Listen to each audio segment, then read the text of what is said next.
Buenas tardes, hermanos, ¿cómo están? Me da gusto verles, hermanos. Ya casi terminamos. No sé si esté abusando de su paciencia. Espero que no.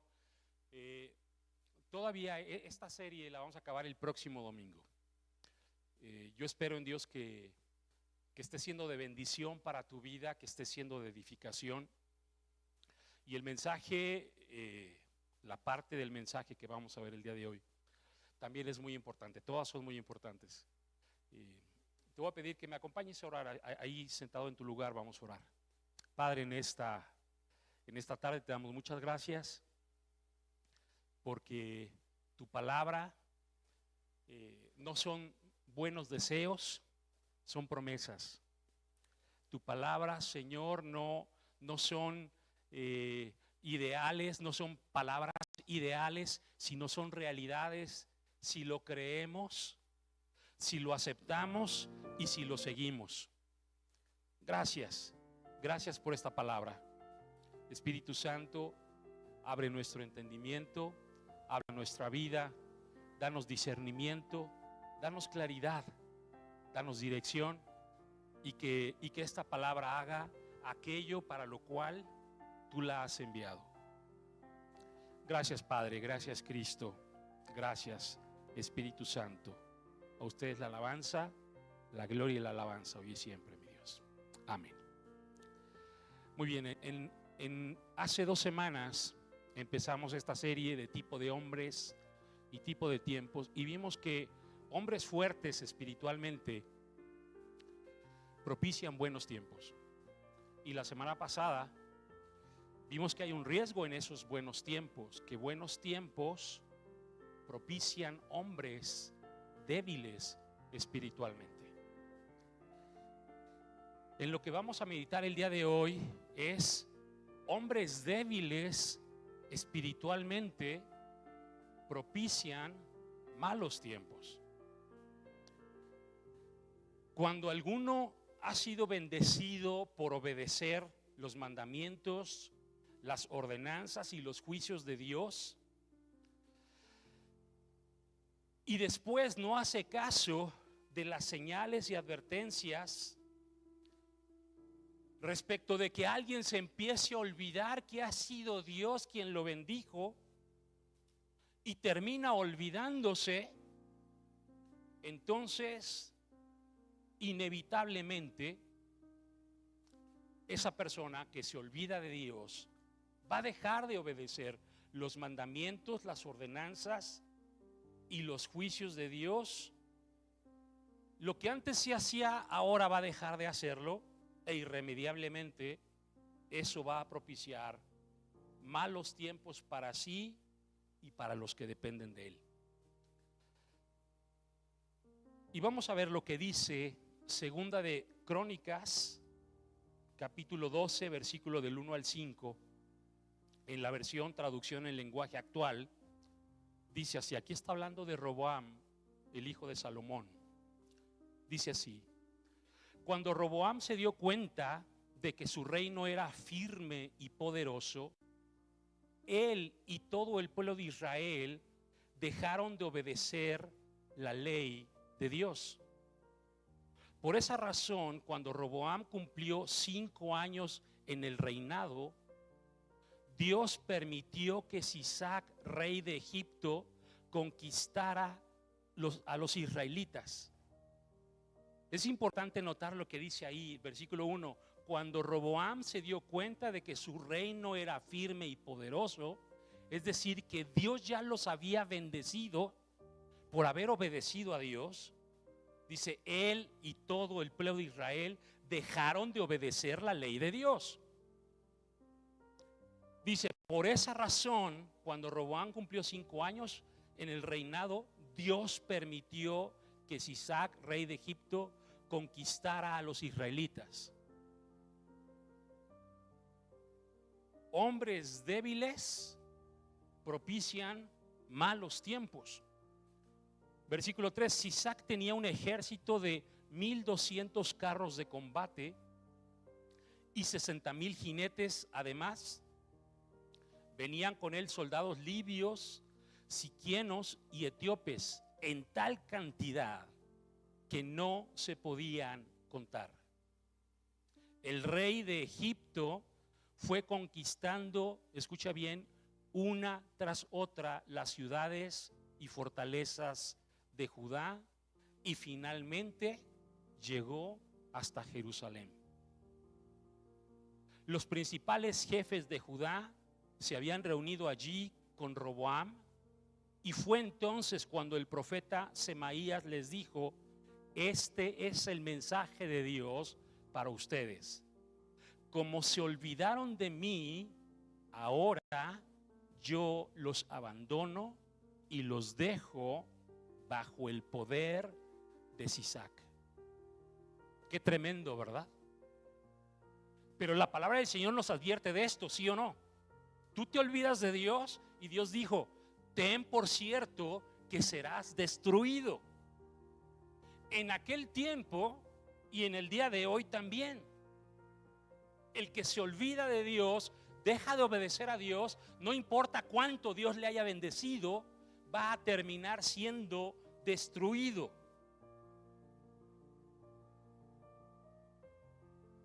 Hombres débiles espiritualmente propician malos tiempos. Hay 3 evidencias de la debilidad espiritual. La primera es la incredulidad. La segunda es la cobardía. Y la tercera es la pereza, mejor conocida como la tibieza espiritual. Estas son las 3 evidencias de la debilidad espiritual. Cuando alguien empieza a experimentar incredulidad en su vida, es señal de debilidad espiritual. Cuando alguien en medio de las luchas y de las dificultades empieza a experimentar temor, es señal de la debilidad espiritual. Y esas 2 primeras como que las podemos identificar fácilmente. Pero la tercera, la pereza, esa como que no la identificamos como debilidad espiritual. Esas 3 son evidencias. Evidencia es certeza clara y manifiesta de lo que no se puede dudar.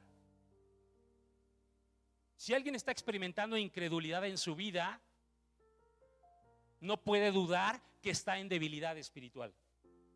Si alguien en medio de los problemas tiene temor, no se atreve a hacer lo que Dios dice, está en debilidad espiritual. Pero de igual manera, si empieza a experimentar pereza en su vida, también es señal de debilidad espiritual. El día de hoy me voy a concentrar, me voy a enfocar en la pereza, porque es la menos abordada de estas 3. Y generalmente no nos damos cuenta que también es una evidencia inequívoca de debilidad espiritual. Proverbios capítulo 24, versículos del 30 al 31. En la versión Reina Valera, revisión 95, dice así: pasé junto al campo del hombre perezoso, junto a la viña del hombre falto de entendimiento, y vi que por toda ella habían crecido los espinos, ortigas habían cubierto la tierra, y la cerca de piedra ya estaba derribada. Si tú pasas por el campo al día de hoy de un hombre perezoso, no vas a ver surcos derechos, no vas a ver plantas que están creciendo bien cuidadas, no vas a ver maleza, no vas a ver espinos, no vas a ver ortigas, vas a ver que la cerca está bien puesta, cubriendo, protegiendo ese campo. Al día de hoy, Si tú lo ves, vas a decir, no, el hombre, esta tierra está abandonada. Cualquiera pensaría, si uno ve una tierra así con la cerca derribada, espinos por todos lados y ortigas por todos lados, lo primero que uno piensa es, esta tierra está abandonada, ¿sí o no? Me llamó mucho la atención que en el libro de Proverbios, en este pasaje, se haga referencia a esta planta en particular, la ortiga. Y me puse a investigar, ¿qué es la ortiga? Yo sé que la gente que ha vivido en el campo lo sabe muy bien, pero uno que es de ciudad, pues uno no está familiarizado. La ortiga es el nombre común de las plantas del género Urtica. La mayoría de ellas caracterizadas por tener unos pelos urticantes que liberan una sustancia alcalina que produce escozor. ¿Qué es escozor? Una sensación dolorosa como la que produce una quemadura. Y esas plantas también producen inflamación en la piel. Ya ubicamos esas plantas, ¿no? Que tienen esos vellitos que pasamos junto a ellas y empezamos a sentir irritación.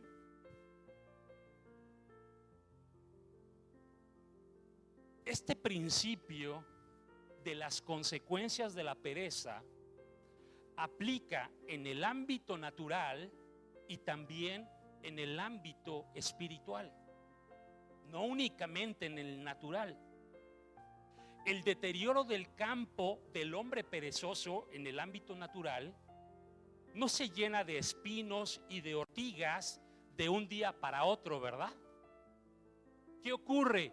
Empieza a brotar un espino y si no se limpia la tierra, ese espino sigue creciendo y después junto a él empieza a crecer otro y después otro y después otro.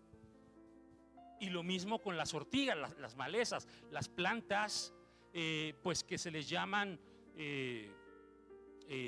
pues malas hierbas, ¿no?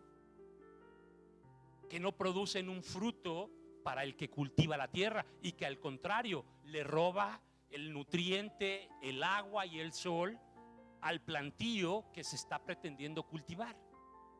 Lo mismo ocurre.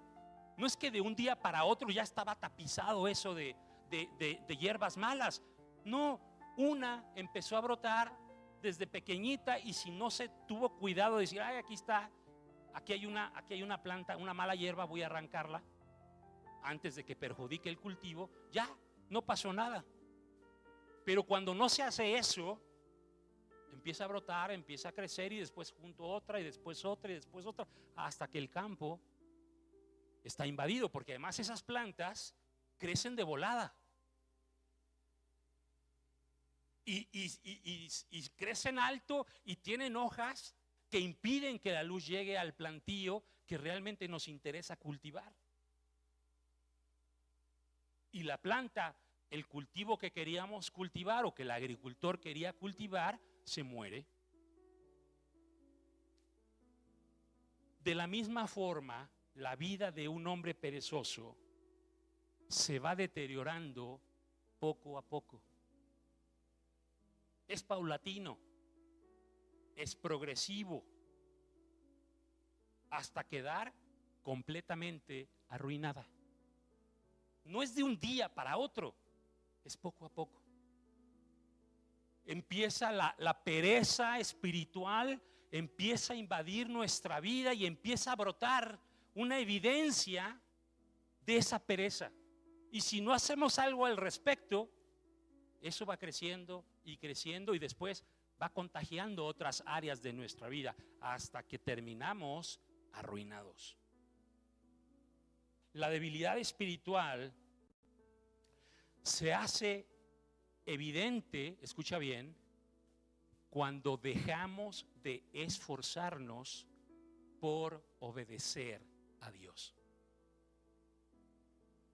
Si tú en alguna área de tu vida te estás dejando de esforzar para obedecer a Dios, esa es una evidencia de pereza espiritual. Que eres un hombre débil o una mujer débil espiritualmente. Y si no pones un alto a esas pequeñas cosas en las que empezaste a dejarte de esforzar por obedecer a Dios, eso va a ir creciendo y va a ir invadiendo tu vida hasta arruinarla por completo. Presta atención a las señales de que la pereza espiritual está ganando terreno en tu vida.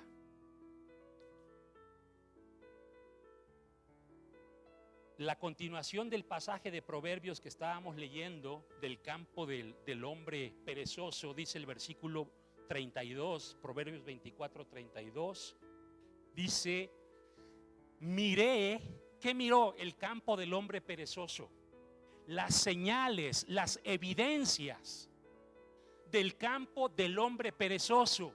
Ya las vimos: lleno de espinas, lleno de malas hierbas y la cerca derribada.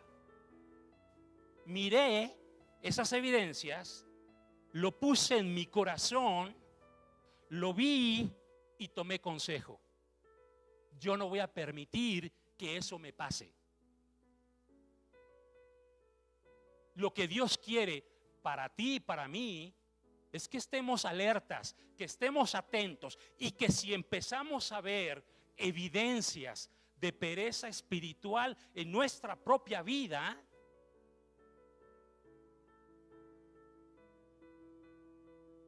que lo pongamos en nuestro corazón, que tomemos consejo y digamos: no lo voy a permitir. En la parábola del sembrador, ¿recuerdas qué es lo que hacen los espinos en el corazón del hombre que ha sido sembrada la palabra? ¿Qué es lo que hacen? Ahogan la palabra. Y la palabra se hace infructuosa.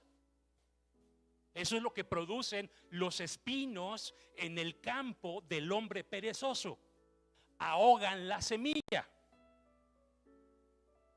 Y esa semilla que era valiosa, que se pretendía cultivar, se hace infructuosa, ya no da fruto, se muere, languidece y se muere.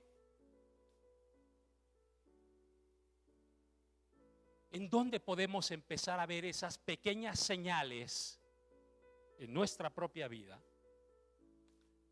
de que la pereza espiritual está ganando terreno? Hoy no tengo ganas de orar. Una señal. Hoy no tengo tiempo de leer la Biblia.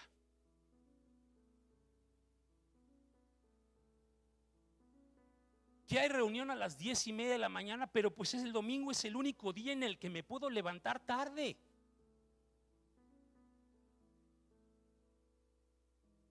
¿Cuándo voy a descansar?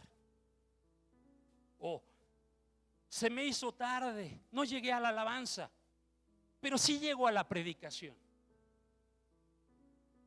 Señal de pereza espiritual. Te estás dejando de esforzar por obedecer a Dios. Acabamos de terminar la temporada de lluvias. Ahora, ¿cuál temporada sigue? La del frío. Hoy hace mucho frío. Hoy hace mucho frío. Mejor no voy a la iglesia, no va a ser que me vaya a enfermar. Al cabo se transmite. La veo desde mi casa calientito, con un café, abrigado.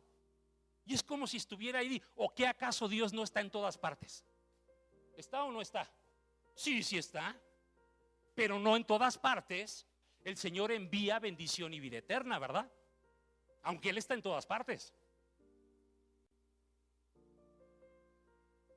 Hoy tengo muchas cosas que hacer, me apuro, pero en la tarde, no a la hora del servicio, en la tarde veo la prédica. Es que tengo muchas cosas que hacer y si no aprovecho ahorita, la semana entrante se me va a complicar. Es que soy un hombre muy responsable. No, es que es un hombre perezoso espiritualmente. No es señal de que eres responsable. No es señal de que eres de confianza. Es señal de que te estás dejando de esforzar para obedecer a Dios. Ahora, yo entiendo que hay causas de fuerza mayor que nos pudieran impedir venir. Yo no me estoy refiriendo a esos casos. Pero la mayoría de las veces no son por causa de fuerza mayor que no estamos aquí, ¿verdad? La mayoría de las veces no. Hay momentos en que sí, pero hay muchas veces que no lo son. ¿Te das cuenta cómo esto va avanzando? Cada vez la planta, la evidencia se va haciendo más grande. Si no le pones un alto, cada vez es más grande. Más grande. Hasta llegar al punto que uno pudiera decir: es que ya me cansé de servir. Me voy a tomar un tiempo de descanso. Y se atreven a decir: ¿acaso no Cristo también se cansaba y se apartaba para descansar? ¿Sí se cansaba Cristo aquí en la tierra, sí o no? Sí. ¿Y se apartaba para descansar, sí o no? Sí. Por supuesto que sí. Pero definitivamente no de la forma en la que muchos lo quieren interpretar. Algunos dicen: es que necesito tiempo, unos meses, un año, un par de años, para regresar con todas mis fuerzas a servir al Señor. Y que se agarre el infierno.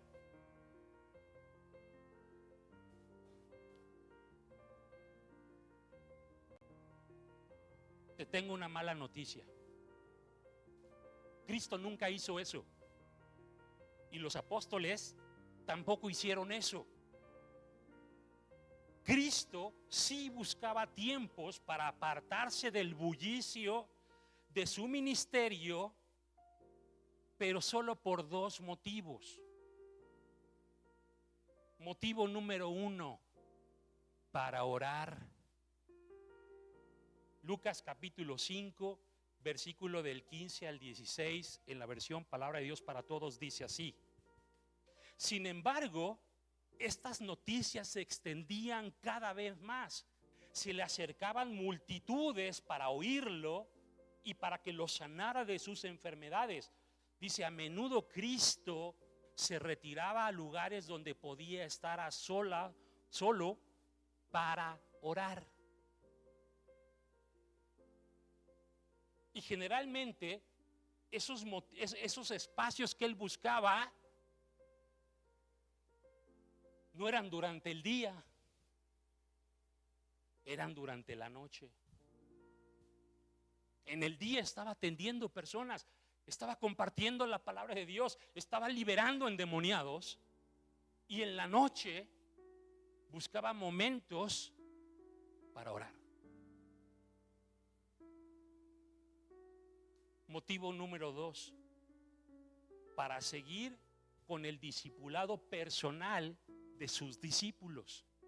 Ese era el segundo motivo por el cual Cristo buscaba espacios para apartarse del bullicio de su ministerio. Mateo capítulo 6, del 31 al 34, en la Nueva Traducción Viviente, dice así: entonces Cristo les dijo a sus discípulos: vayamos solos a un lugar tranquilo para descansar un rato. ¿Cuánto? Un rato, no unos meses, no un año, un rato para descansar. Lo dijo porque había tanta gente que iba y venía a Cristo y sus apóstoles. Dice, venía que Cristo y sus apóstoles no tenían tiempo ni para comer. Qué diferente el escenario, ¿verdad? Que experimentaba Cristo y sus discípulos al que queremos pensar que lo que estamos haciendo nosotros es lo mismo que hacía Cristo y sus discípulos. Nada que ver, ¿verdad?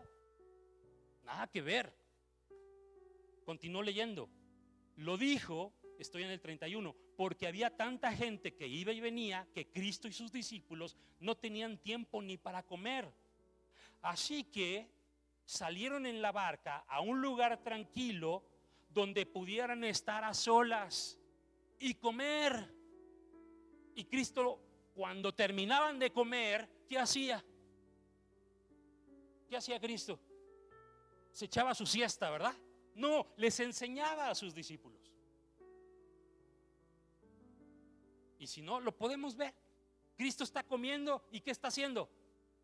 Enseñando. Terminaban de comer y les empezaba a enseñar. Verso 33. Pero muchos los reconocieron y los vieron salir, y la gente de muchos pueblos corrió a lo largo de la orilla y llegó antes que ellos. Cuando Cristo salió de la barca, vio a la gran multitud y tuvo compasión de ellos, porque eran como ovejas sin pastor. Entonces comenzó a enseñarles muchas cosas y ya no pudieron ni comer. Esto es esfuerzo para obedecer a Dios. Aquí se ve el esfuerzo para obedecer a Dios. Podemos fácilmente identificar las señales en nuestra vida de que si estamos dándole lugar a la pereza espiritual o no, ¿sí o no? Ahí están las señales. Que no las quieras ver es otra cosa, que no les quieras hacer caso es otra cosa, pero las señales están ahí. Y recuerda, hombres débiles espiritualmente propician malos tiempos, no solo para ti, también para los que te rodean, los que dependen de ti, para tu familia. Dios nos hace una advertencia: ten cuidado con la pereza espiritual. Ten cuidado. Hebreos 6:12 en la versión Biblia Libre dice así: no sean espiritualmente perezosos. ¿Eso lo dice o no lo dice? ¿O lo estoy inventando yo? Si tú buscas la versión Biblia Libre, Hebreos 6:12, vas a leer esto: no sean espiritualmente perezosos, sino sigan el ejemplo de los que por medio de su fe en Dios y paciencia son herederos de lo que Dios ha prometido. Todos queremos lo que Dios ha prometido, ¿sí o no? Los perezosos espiritualmente, ¿sabes qué van a recibir? Nada. Aunque quieran. ¿Sabes qué van a heredar? Nada. Por mucho que lo anhelen. ¿Por qué? Porque son perezosos espiritualmente. No son esforzados espiritualmente, no son fuertes espiritualmente, no son valientes espiritualmente. No van a heredar nada. Ahorita vamos a ver cuánto daño y destrucción puede acarrear a tu vida y a los que dependen de ti la pereza espiritual. El pasaje, escucha bien, el pasaje más oscuro en la vida del rey David. El rey David, un varón que Dios dice que era conforme a su propio corazón. Su pasaje más oscuro inició con un aparentemente inofensivo: ¿qué tiene de malo? ¿Qué tiene de malo? Y pongamos atención cuántos mandamientos de Dios terminó quebrantando David y en qué orden los fue quebrantando por causa de la pereza espiritual.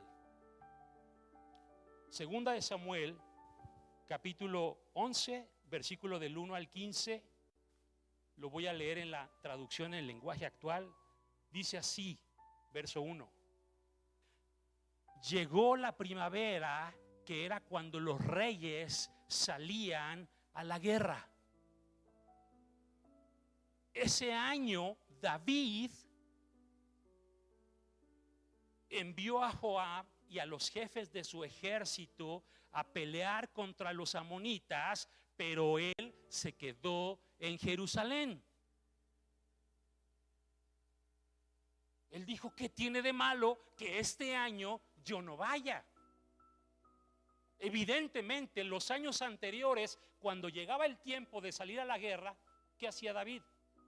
Salía a la guerra junto con sus generales y junto con su ejército. Pero ese año dijo: ¿qué tiene de malo que me tome un descanso? Continuó leyendo: y Joab y todos sus hombres vencieron a los amonitas y conquistaron la ciudad de Rabá. El primer mandamiento que David quebrantó fue este. Precisamente el primer mandamiento. ¿Cuál es? Amarás al Señor tu Dios con toda tu mente, con toda tu alma, con todo tu corazón y con todas tus fuerzas. Y él dijo: ¿qué tiene de malo que hoy no vaya? Que me quede a descansar. Bueno, ese fue el primero que quebrantó, pero no se quedó ahí. Versículo 2. Una tarde, después de haber descansado un poco, David se levantó. ¿A qué hora se levanta uno? ¿En la mañana o en la tarde? En la mañana. Y si él se levantó en la tarde, es porque andaba ¿de qué? De flojo, de perezoso. Se levantó en la tarde. Y sigo leyendo.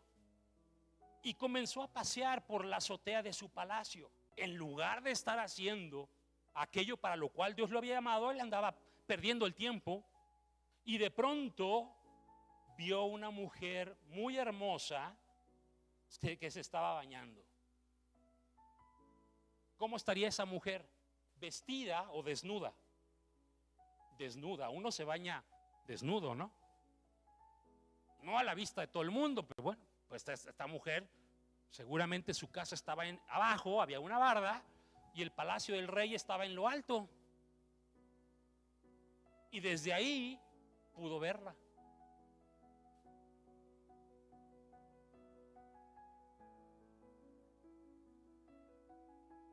Y dice el versículo 3: David mandó enseguida a uno de sus sirvientes a preguntarle quién era ella.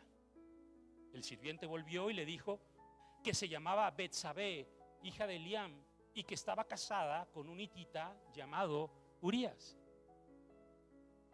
¿Y tú crees que David dijo: ay, no, está casada, me olvido del asunto? No. Versículo 4. Entonces David mandó traerla. ¿Sabes qué número del mandamiento quebrantó David aquí? El 10. No codiciarás la mujer de tu prójimo. La mandó traer. Y cuando se la llevaron, tuvo relaciones sexuales con ella. 6 mandamiento: no cometerás adulterio. Luego ella regresó a su casa y pues apenas había tenido su periodo de menstruación y estaba cumpliendo con los ritos de la purificación. Versículo 5. Betsabé quedó embarazada, así que mandó a decirle a David que iba a tener un hijo suyo. ¿Se le estaban complicando las cosas al rey David, sí o no? Tremendamente. Versículo 6. Al oír esto, David le ordenó a Joab que le mandara a Urías el hitita, pues quería hablar con él. Y uno pensaría: oye, le va a pedir perdón, le va a confesar su pecado, le va a decir: oye, ¿sabes qué? Hice algo terrible, codicié a tu mujer, me acosté con ella, la forcé y ahora está esperando un hijo mío. Uno pensaría que era lo que iba a hacer, ¿no? Pero mira lo que hizo. Y cuando Urías llegó, David le preguntó cómo estaba Joab y el ejército y cómo iba la guerra. Y mira lo que dice que hizo en el versículo 8. Luego le ordenó que fuera a descansar a su casa. ¿Le qué? Le ordenó. ¿Para qué? Para tapar su error. David lo mandó llamar para engañar a Urías y hacerle creer que ese hijo que iba a tener su mujer era de él, de Urías, y no de alguien más.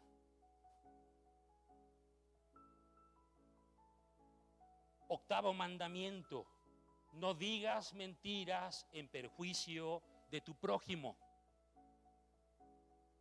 David estaba tratando de engañar a Urías. Ahora, Urías no era cualquier soldado, era un soldado leal a él.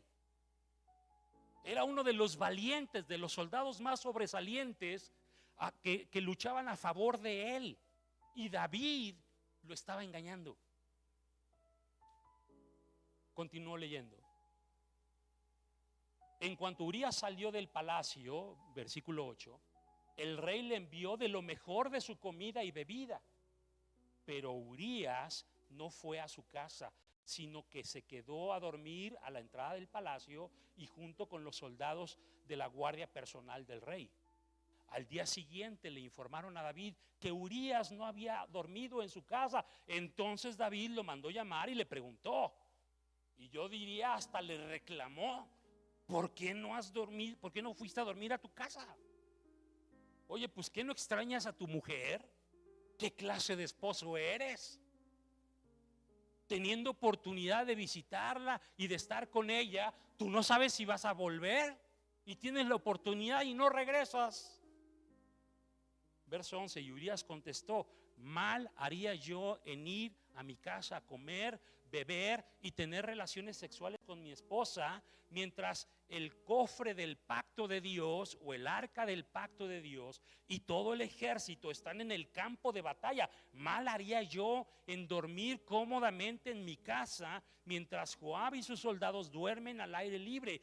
Yo no puedo hacer algo así.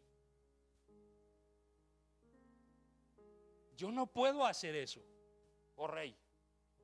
Entonces David le dijo a Urías: quédate aquí por lo menos esta noche y mañana volverás al campo de batalla.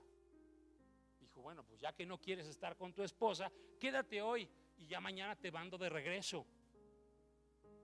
Y dice, y enseguida lo invitó a comer y a beber hasta emborracharlo. Qué actitud, ¿verdad? ¿Y por qué lo quiso emborrachar? David creía, continuó el versículo, que así Urías sí iría a su casa. Qué tremendo, ¿verdad? Pero aunque Urías se quedó en Jerusalén hasta el día siguiente, borracho, porque el rey lo forzó, lo obligó a tomar y a tomar y a tomar hasta que quedó ebrio, aún así, tampoco esa noche durmió en su casa, sino que de nuevo se quedó con los soldados de la guardia personal del rey. ¿Tú crees que Dios estaría interviniendo en ese asunto, sí o no? Por supuesto que sí. Confrontando al rey: David, ¿qué estás haciendo? Reacciona, ¿qué estás haciendo? Versículo 14 y 15. Por la mañana David escribió una carta y se la dio a Urías para que se la entregara a Joab. La carta decía: pon a Urías en el frente donde la batalla sea más dura y peligrosa, y luego déjalo solo para que lo maten.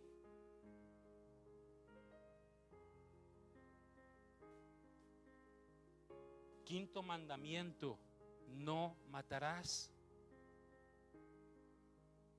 Qué traición, ¿no? Del rey David a uno de sus soldados más leales. Urías fielmente llevó la carta al general Joab. Joab abrió la carta, la leyó y seguramente se quedó perplejo, ¿o no? Volvió a leer la carta diciendo: a ver, estoy leyendo bien. Este hombre me trajo una carta de parte del rey, y el rey dice en esta carta que debo de poner a Urías al frente de la batalla y después ordenarle al resto del ejército, sin que él se entere, que lo abandonen para que lo maten los enemigos. Y yo creo que volvió a ver la carta y vio si realmente tenía el sello del rey. Vio que sí tenía el sello del rey.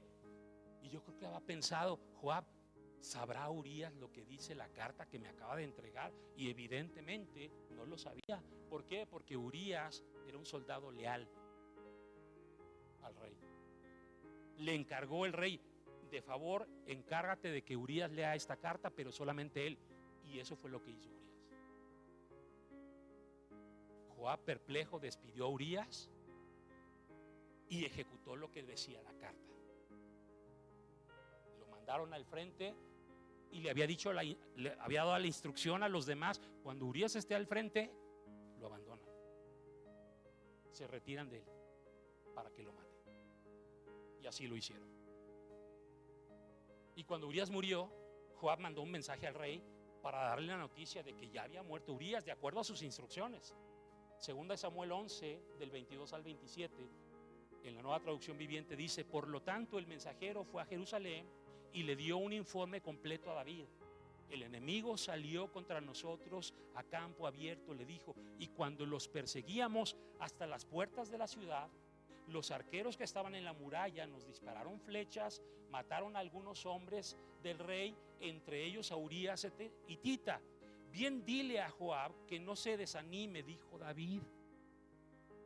La espada devora a este hoy y a aquel mañana. La próxima vez esfuércense más y conquistarán la ciudad. Qué cinismo, ¿no? Qué cinismo. Cuando la esposa de Urías se enteró que su marido había muerto, hizo duelo por él. Una vez cumplido el periodo de luto, David mandó que le trajeran al palacio, y ella pasó a ser una de sus esposas. Séptimo mandamiento: no robarás.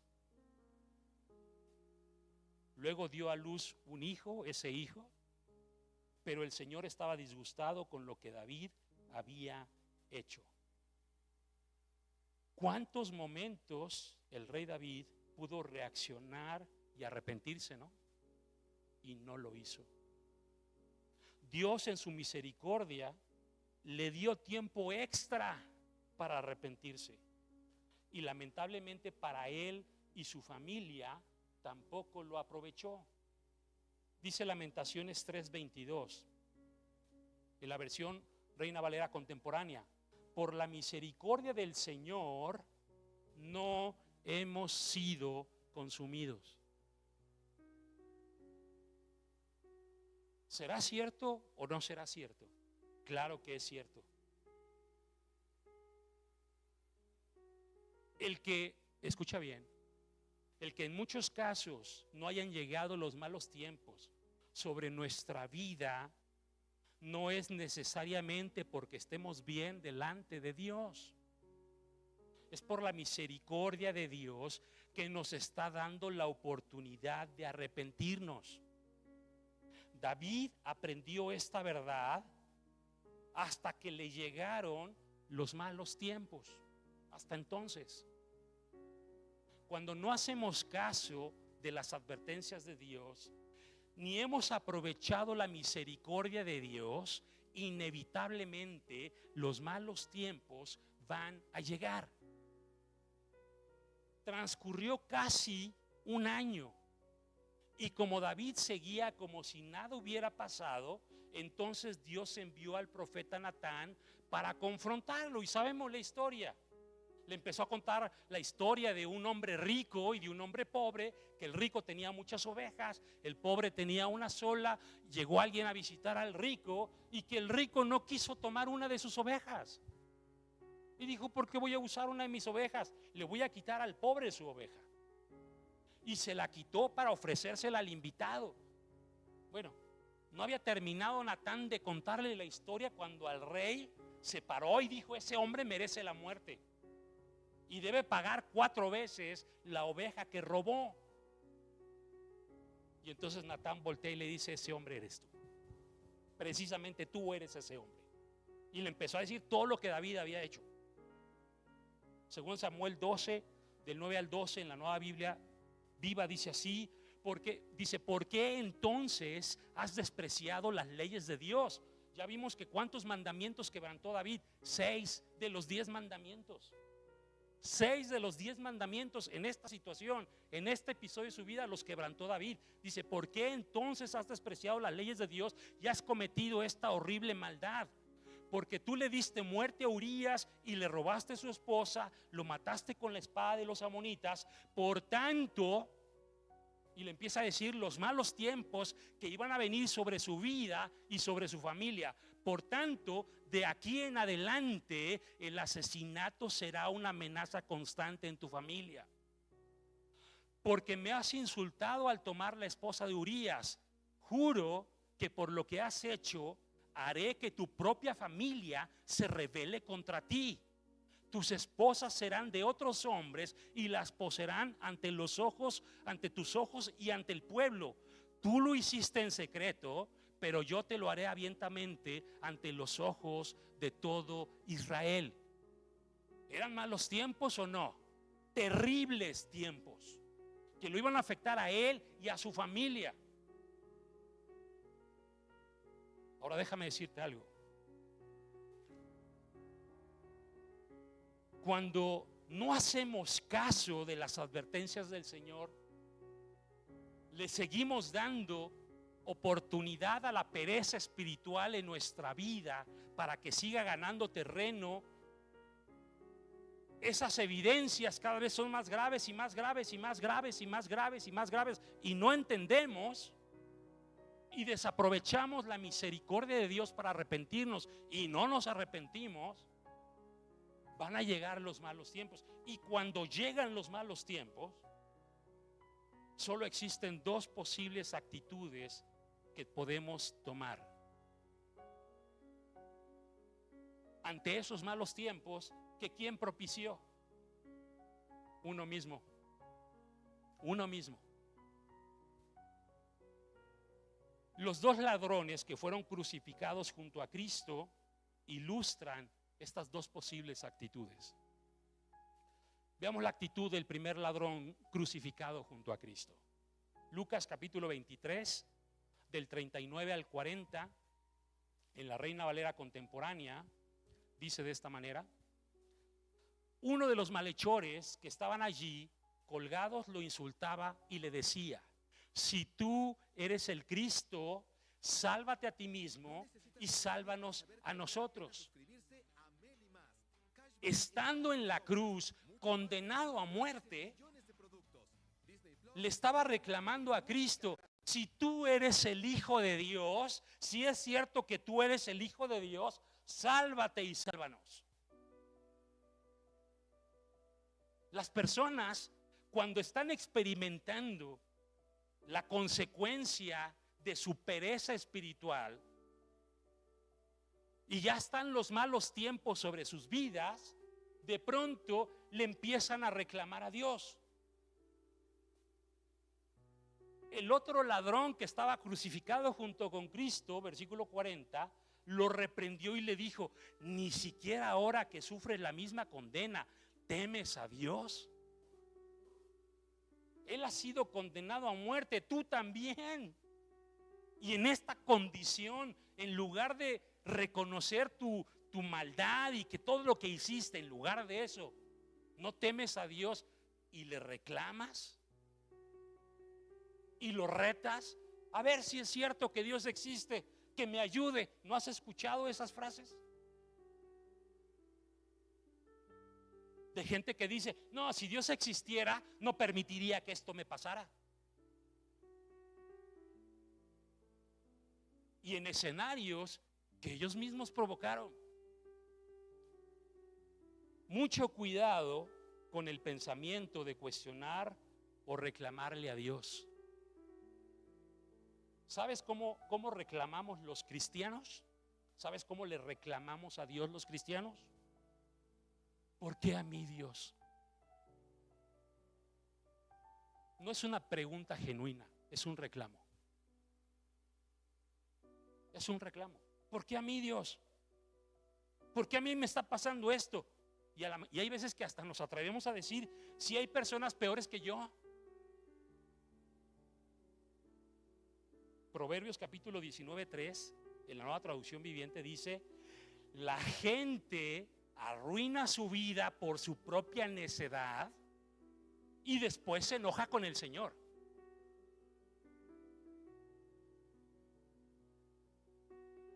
Vuelvo a leer: la gente arruina su vida por su propia necedad y después se enoja con el Señor.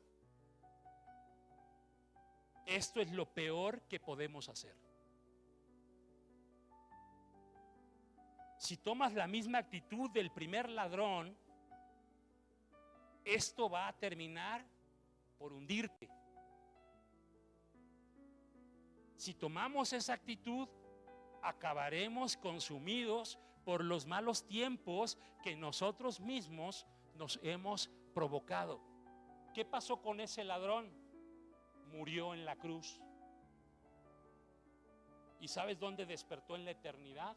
En el infierno. ¿Sirvió de algo su reclamo, su reproche, su reto a Dios? ¿Verdad que no? A él no le sirvió, a ti no te va a servir y a mí tampoco. Ahora veamos la actitud del segundo ladrón crucificado junto a Cristo. Ahí mismo, Lucas, pero capítulo 23, hora del 40 al 43, Nueva Traducción Viviente. Dice: pero el otro criminal protestó: ¿ni siquiera temes a Dios ahora que estás condenado a muerte?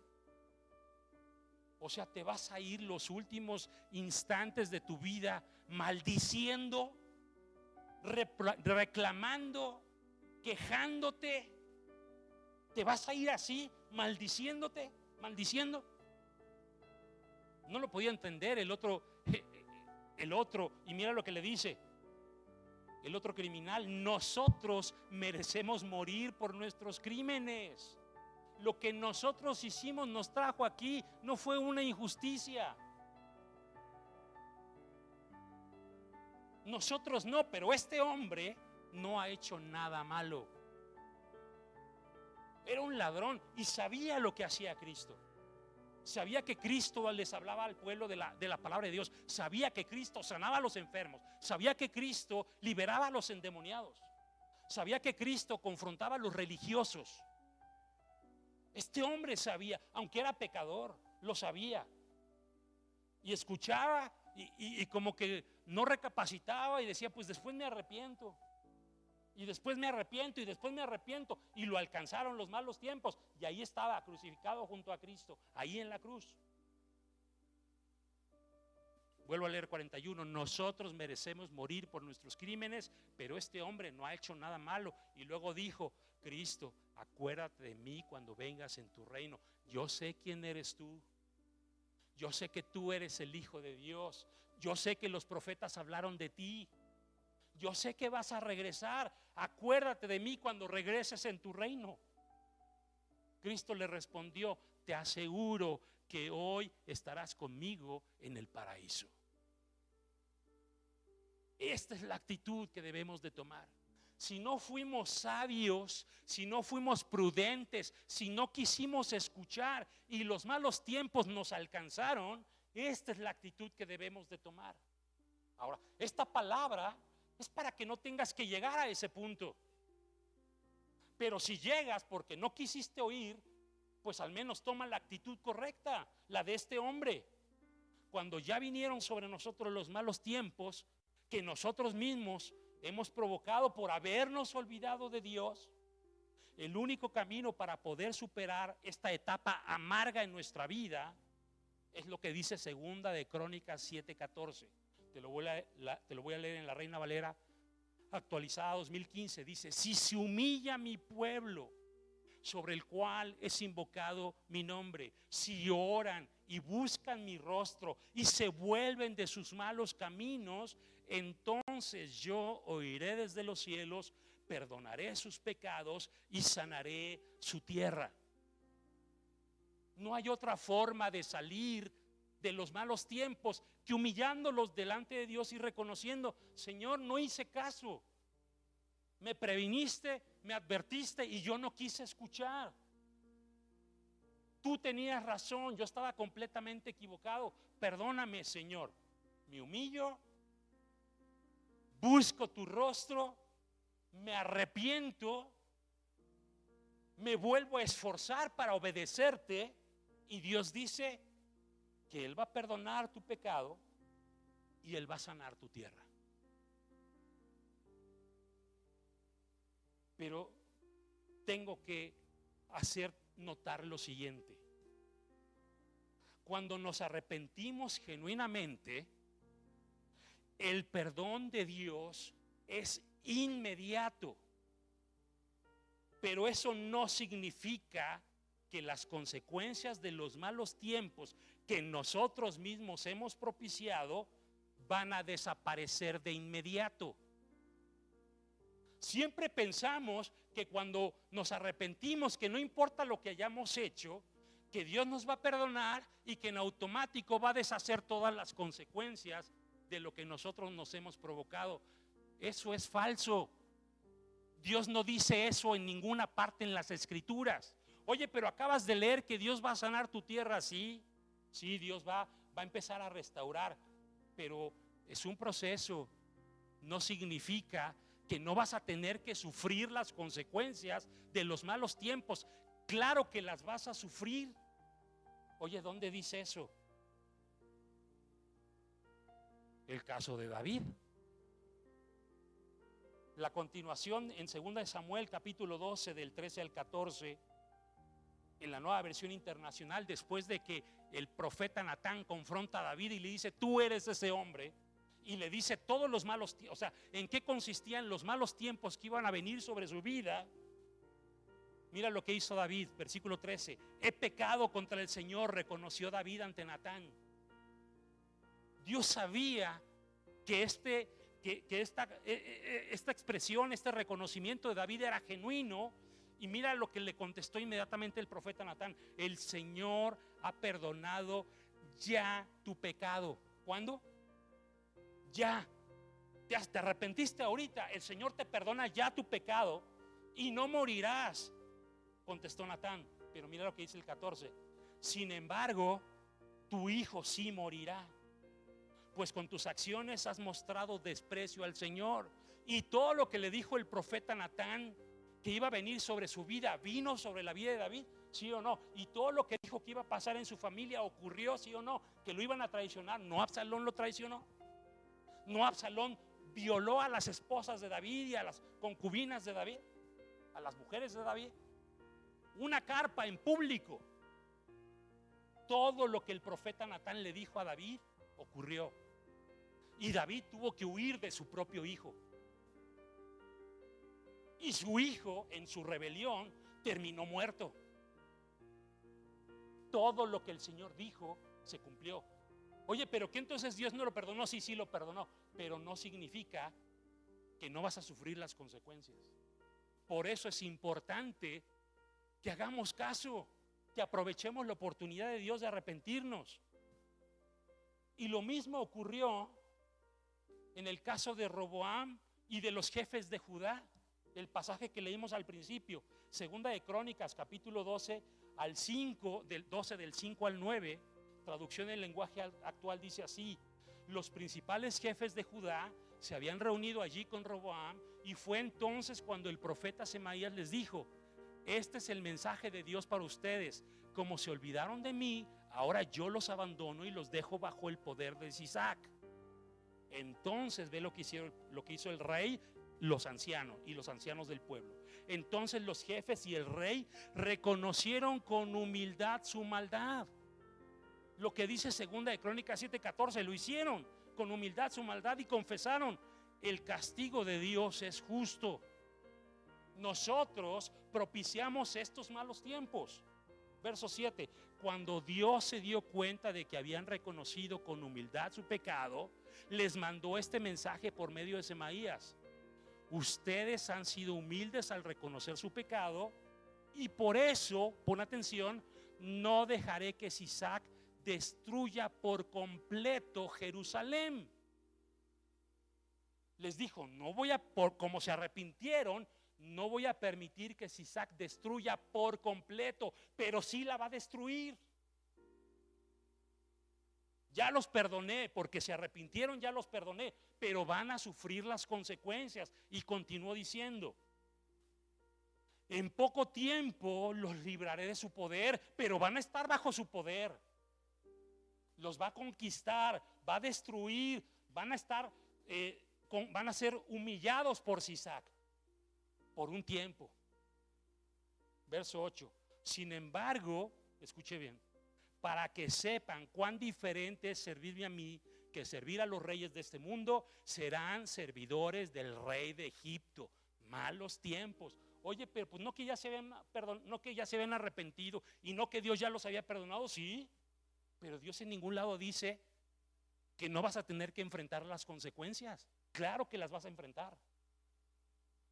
Dice así, verso 8: sin embargo, para que sepan cuán diferente es servirme a mí que servir a los reyes de este mundo, serán servidores del rey de Egipto. Entonces, ¿qué ocurrió? Sisac atacó y conquistó a Jerusalén. Se llevó todos los tesoros del templo de Dios y del palacio real, incluyendo los escudos de oro que había hecho Salomón.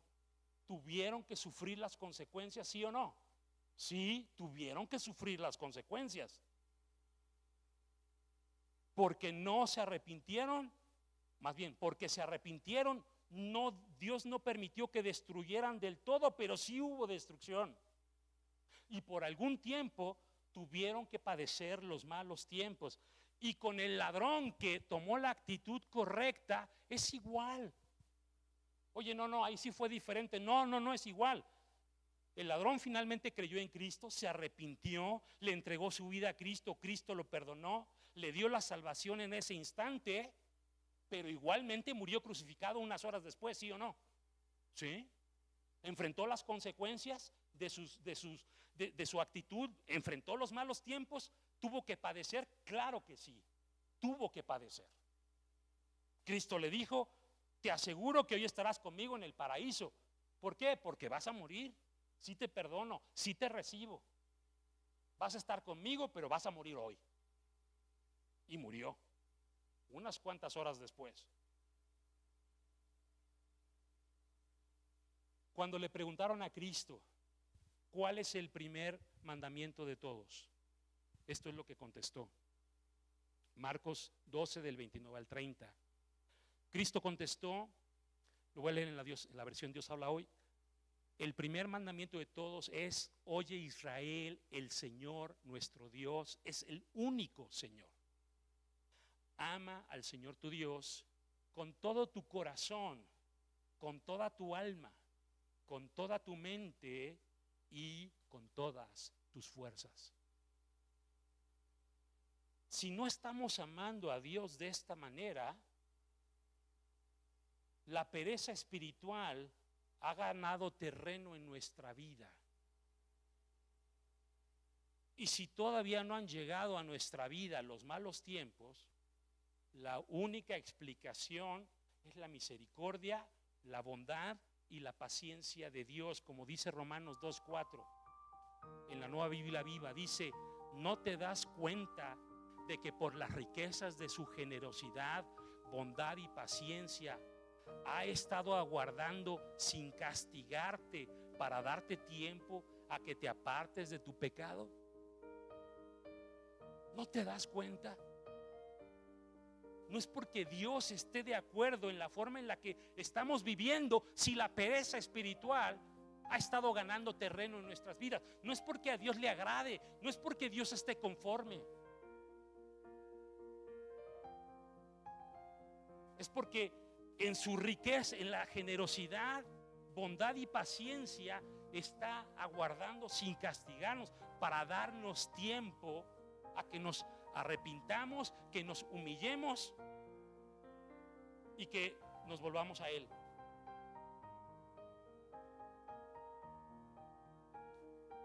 La palabra de Dios para nosotros es: no esperemos hasta estar sufriendo las consecuencias de nuestra pereza espiritual para recapacitar. Porque hombres débiles espiritualmente siempre propician malos tiempos. Si el Espíritu Santo te ha hecho ver que has permitido que la pereza espiritual haya avanzado en tu vida. Y hoy toma la decisión de arrepentirte delante de Dios, pedirle perdón, volverte a Él con todo tu corazón, con toda tu alma, con toda tu mente y con todas tus fuerzas. Ponte de pie y vamos a orar. Padre, en esta tarde estamos delante de ti, sabiendo que no podemos esconder absolutamente nada. Tú sabes cuál es nuestra condición. Tú sabes de qué pie cojeamos. Tú sabes cuáles son nuestras debilidades. Tú sabes en qué áreas hemos retrocedido, en qué áreas hemos permitido que la pereza espiritual avance en nuestras vidas. Tú lo sabes. Y lo peor que podemos hacer es pensar que si no ha pasado nada malo es porque estamos bien, es porque tú estás complacido. No, no es cierto. Si ahí están las señales, si no nos estamos esforzando por obedecerte, si cada vez en lugar de hacer más hacemos menos, los malos tiempos están ahí a la vuelta. ¿Cuánto faltan? No sabemos. Eso lo determinas tú. Y lo que hoy nos dices es que no esperemos hasta que eso ocurra para arrepentirnos. Aquí estamos, Señor, delante de ti. Cada uno de nosotros reconociendo delante de ti en qué áreas sí hemos permitido que la pereza espiritual avance, en qué áreas no hemos hecho caso de las señales. Y efectivamente, como le pasó a David, esas señales cada vez son más fuertes, cada vez son más graves, cada vez son más amplias. Señor, aquí estamos delante de ti diciendo: Señor, perdónanos. Hemos de poner un alto. Hemos de poner un alto. Hemos de tomar a nuestra carne y someterla, obligarla a obedecer. Ella no quiere obedecer, nunca ha querido, ni va a querer. Aquí estamos, Señor, para revertir eso y empezar a trabajar, Señor, con tu ayuda, con tu gracia, con tu aliento, con tu dirección, para que no tengamos que llegar a esos malos tiempos para recapacitar. Mejor ahora, Señor, nos humillamos delante de ti, sabiendo que nos perdonas, sabiendo que tienes misericordia, Señor, y que lo que quieres es restaurar nuestra vida. Gracias por tu paciencia, gracias por tu bondad, gracias por tu misericordia, gracias por tu perdón. A ti la honra, a ti la gloria y a ti la alabanza, hoy y siempre, mi Dios. Amén.